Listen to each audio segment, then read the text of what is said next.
IBO 2 unit 12 international advertising. Advertising എന്ന് പറഞ്ഞാൽ ഒരു പ്രൊഡക്റ്റ് ആൻഡ് സർവീസിന് ഡിമാൻഡ് ഉണ്ടാക്കുന്ന ഒരു ആക്റ്റാണ്. Advertising is an act of creating demand for a product or service. അപ്പോൾ നമ്മളെ പ്രൊഡക്റ്റിന് ഡിമാൻഡ് ഉണ്ടാക്കുന്ന എന്ത് പരിപാടി നമ്മൾ എടുക്കുന്നോ അതൊക്കെ അഡ്വർടൈസ്മെൻറ്റ് എന്ന് പറയും. നോൺ പേഴ്സണൽ മെസ്സേജ് അല്ലാത്ത രൂപത്തിൽ മെസ്സേജ് ട്രാൻസ്ഫർ ചെയ്യുന്നതും അതാണ് ശരിക്കും advertisement. It's a marketing function to create demand for a product through non personal message. Okay, അപ്പോൾ നമ്മൾ അന്താരാഷ്ട്ര തലത്തിൽ അഡ്വർടൈസ്മെൻറ്റ് നടത്തുമ്പോൾ അത് ഇൻ്റർനാഷണൽ അഡ്വർടൈസിങ് ആകുന്നു. ഇനി അങ്ങോട്ട് പറയുമ്പോൾ അപ്പോൾ അഡ്വർടൈസിങ് എന്താണെന്ന് മനസ്സിലായി. ഇനി അഡ്വർടൈസിങ് നടത്തുന്നതുകൊണ്ടുള്ള ഇമ്പോർട്ടൻസിൻ്റെ പ്രാധാന്യങ്ങൾ എന്തൊക്കെ, എന്തിനാണ് അഡ്വർടൈസിങ് നടത്തുന്നത്? വളരെ സിമ്പിൾ. അഡ്വർടൈസ്മെൻറ്റ് നടത്തിയാൽ നമുക്കതുകൊണ്ട് ഡിമാൻഡ് ഉണ്ടാക്കാൻ കഴിയും. അതുപോലെ തന്നെ നമ്മുടെ എക്സിസ്റ്റിംഗ് കസ്റ്റമേഴ്സിനെ നമുക്ക് നിലനിർത്താൻ കഴിയും. ബയേഴ്സിൻ്റെ ഇടയിൽ കോൺഫിഡൻസ് ഉണ്ടാക്കാൻ കഴിയും. വല്ലാത്തൊരു കാര്യമാണ് ക്വാളിറ്റി ഓഫ് ദി പ്രൊഡക്റ്റ്. നമ്മളിപ്പോൾ ഒരു പ്രൊഡക്റ്റ് വാങ്ങാൻ വരുമ്പോൾ നമ്മൾ കടയിൽ ചെല്ലുമ്പോൾ നേരത്തെ കണ്ട് പരിചയമുള്ള, ടി വിയിലും പത്രത്തിലും കണ്ട് പരിചയമുള്ള ബ്രാൻഡാകുമ്പോൾ അതൊരു ക്വാളിറ്റി ഉള്ളതെന്ന് നമുക്ക് തോന്നും. ഓക്കെ, അല്ല നമ്മളിപ്പോൾ ഒരു ടി വി വാങ്ങാൻ പോയി കഴിഞ്ഞാൽ അവിടെ LGൻ്റെ ടി വി ഉണ്ട്, നമ്മൾ ധൈര്യത്തിൽ വാങ്ങും.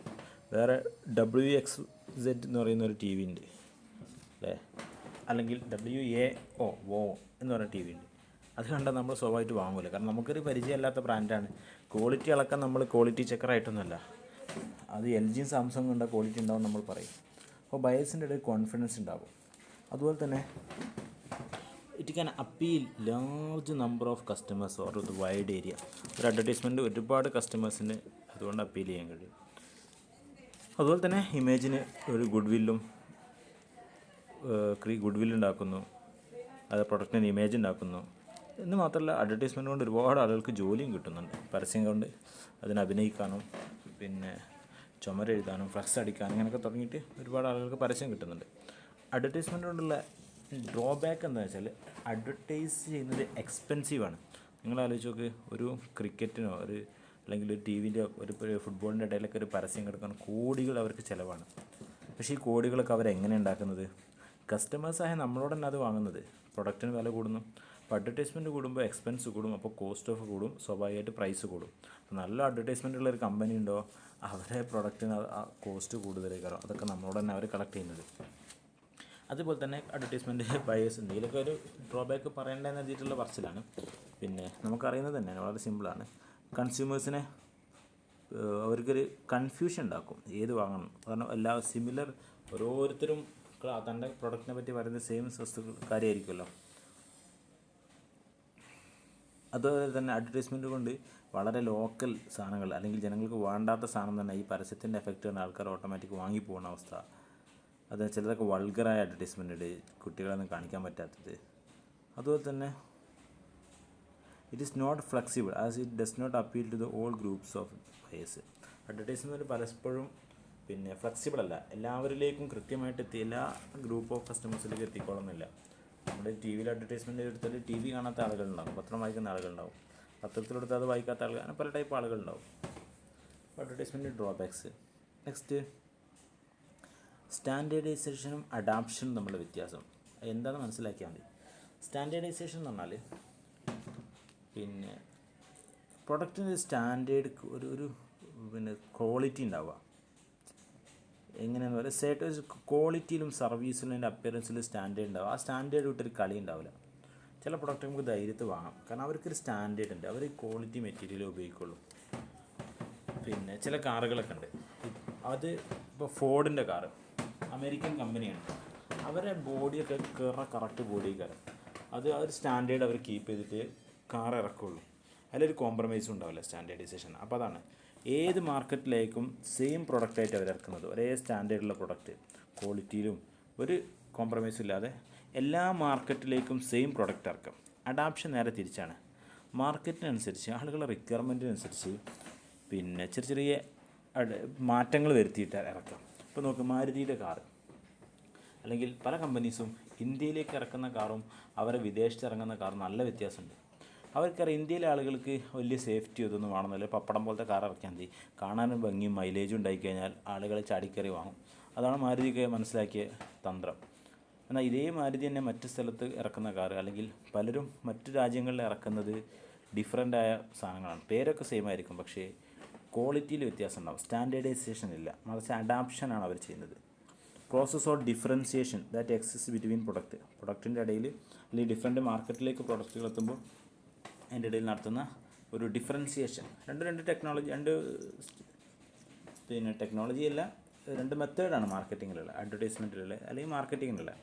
സ്റ്റാൻഡേർഡൈസേഷനും അഡാപ്ഷനും രണ്ടും എന്താണെന്ന് മനസ്സിലായല്ലോ. സ്റ്റാൻഡേർഡൈസേഷൻ എന്ന് പറഞ്ഞാൽ എല്ലാ മാർക്കറ്റിലേക്കും ഒരേ പ്രൊഡക്റ്റാണ് കൊടുക്കുന്നത്, ഒരു കൃത്യമായ ക്വാളിറ്റിയിലും സർവീസിലും അതിൻ്റെ ഇമേജിലും എല്ലാത്തിലും നല്ലൊരു സ്റ്റാൻഡേർഡ് കീപ്പ് ചെയ്ത് കൊണ്ടുപോകുന്ന പരിപാടി. മറ്റേത് ഓരോ മാർക്കറ്റിനും അതിനനുസരിച്ച് പ്രൊഡക്റ്റ് ചേഞ്ച് ചെയ്തിട്ട്, അതായത് കസ്റ്റമേഴ്സിൻ്റെ നീഡ്സിനെ മനസ്സിലാക്കിയിട്ട് അതിനെ മീറ്റ് ചെയ്യാൻ പറ്റുന്ന രൂപത്തിൽ ചേഞ്ച് ചെയ്തിട്ട് ഇറക്കുന്ന പരിപാടി.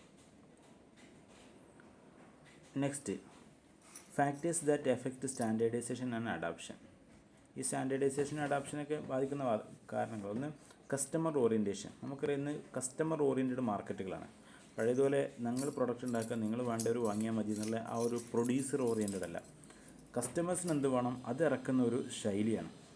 അതുകൊണ്ട് തന്നെ അവരുടെ പർച്ചേസിങ് പവറും അവരുടെ ടേസ്റ്റും പ്രിഫറൻസുകളും അവരുടെ കൾച്ചറുകളും അവരുടെ ലിറ്ററസി ഇതെല്ലാം മനസ്സിലാക്കിയിട്ട് അതിനനുസരിച്ചുള്ള പ്രൊഡക്റ്റാണ് ഇന്നത്തെ കാലത്ത് ഇറക്കുന്നത്. അതുകൊണ്ട് തന്നെ സ്റ്റാൻഡേർഡൈസേഷൻ അല്ല അഡാപ്ഷനാണ് പലപ്പോഴും വേണ്ടി വരും.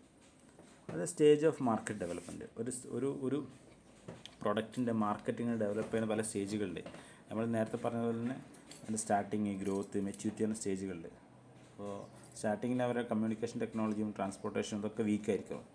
ആ സമയത്ത് സ്റ്റാൻഡേർഡൈസേഷൻ ചിലപ്പോൾ പ്രയാസമായിരിക്കും. അത്തരം ബ്രാൻഡ് കമ്പനികൾക്ക് പലപ്പോഴും സ്റ്റാൻഡേർഡൈസേഷൻ കഴിയുള്ളൂ. അപ്പോൾ മാർക്കറ്റ് ഡെവലപ്മെൻറ്റ് വ്യത്യസ്ത സ്റ്റേജുകളും ഈ സ്റ്റാൻഡേർഡൈസേഷൻ അഡാപ്ഷനും ബാധിക്കുന്നുണ്ട്. ലീഗൽ കൺസിഡറേഷൻ,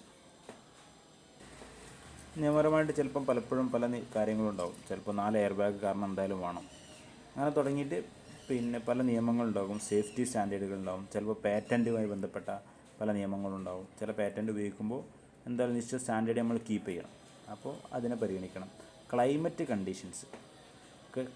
കണ്ടീഷനും പലപ്പോഴും ഇതിനെ എഫക്റ്റ് ചെയ്യും. എന്ന് പറഞ്ഞാൽ നമ്മൾ ഒരേ പ്രൊഡക്റ്റ് എല്ലാ ക്ലൈമറ്റിലേക്കും പലപ്പോഴും പറ്റിക്കൊള്ളുന്നില്ല. അപ്പോൾ ക്ലൈമറ്റ് ചേഞ്ച് ചെയ്യുന്ന നാടുകളിലേക്ക് പ്രൊഡക്റ്റ് ഡിഫറൻ്റ് ആക്കി കൊടുക്കേണ്ടി വരും. ഇപ്പോൾ കേരളത്തെ സംബന്ധിച്ചിടത്തോളം ഒരു ഹീറ്ററുള്ള കാറിൻ്റെ ആവശ്യമില്ല, നമുക്ക് AC മാത്രം മതി. കേരളത്തിൽ വരുന്ന അധിക കാറുകൾ നോക്കേണ്ടത് നിങ്ങൾ, അതിലൊക്കെ ഹീറ്റർ ഉണ്ടാവും. ഇൻ്റർനാഷണൽ പല കാറുകൾ ഇവിടെ വരുന്നുണ്ടല്ലോ, ടയോട്ടൻ്റെ കാറിലൊക്കെ ഹീറ്റർ ഉണ്ടാവും. കേരളത്തിൽ അങ്ങനെ ഹീറ്റർ ഫെസിലിറ്റി വളരെ ഏരിയകളിലൊക്കെ വേണമെന്നുള്ളത് അവിടെ റെയറാണ്. അപ്പോൾ അവിടെയൊക്കെ സ്റ്റാൻഡേർഡൈസേഷൻ്റെ ആവശ്യമില്ല. ശരിക്കും ഡിഫറൻ്റ് ആക്കിയിട്ട് തന്നെ ക്ലൈമറ്റ് കണ്ടീഷൻസ് അനുസരിച്ചും നമ്മുടെ സ്റ്റാൻഡേർഡൈസേഷനും ഡിഫറൻസ് ഇതൊക്കെ മാറും. ഓക്കെ, ഇവിടെ ഒരു ഉദാഹരണം പറയുന്നുണ്ട്. നമ്മുടെ സൈക്കിൾ അഗർബത്തി, അവർ ഈ ചന്ദനത്തിരി ഉണ്ടല്ലോ, ഇന്ത്യയിലുള്ള ആളുകൾക്ക് ആ ഒരു ഇതായിരിക്കുമല്ലോ, നല്ല തണുപ്പ് ഏരിയയിലുള്ളവർക്ക് മറ്റ് ഡിഫറൻ്റ് ആയ ഇതായിരിക്കുമല്ലോ വേണ്ടത്. അത്ര പുകയോ അല്ലെങ്കിൽ കൂടുതൽ പുക വ്യത്യാസങ്ങളുണ്ടാവും. അപ്പോൾ അവർക്ക് അതിനനുസരിച്ച് മാറ്റി കൊടുക്കുക, സ്റ്റാൻഡേർഡൈസേഷൻ ഒഴിവാക്കുക എന്നർത്ഥം. അപ്പോൾ ഇതിൽ എന്താണ് സ്റ്റാൻഡേർഡൈസേഷൻ, എന്താ അഡാപ്ഷൻ മനസ്സിലായല്ലോ. സെയിം മെറ്റീരിയൽ എല്ലാം സെയിം ആക്കിയിട്ട് സ്റ്റാൻഡേർഡ് തരത്തിൽ എല്ലായിടത്തും ഇറക്കുക. അഡാപ്ഷൻ പ്രൊഡക്റ്റ് ഡിഫറൻസിയേഷനാണ് ശരിക്കും അതിൽ, മാർക്കറ്റുകൾക്കിടയിൽ അല്ലെങ്കിൽ കൺസ്യൂമേഴ്സിൻ്റെ നീഡ്സിനനുസരിച്ച്. ഓക്കെ, അപ്പോൾ ഇത് നമ്മുടെ അടുത്ത യൂണിറ്റ്.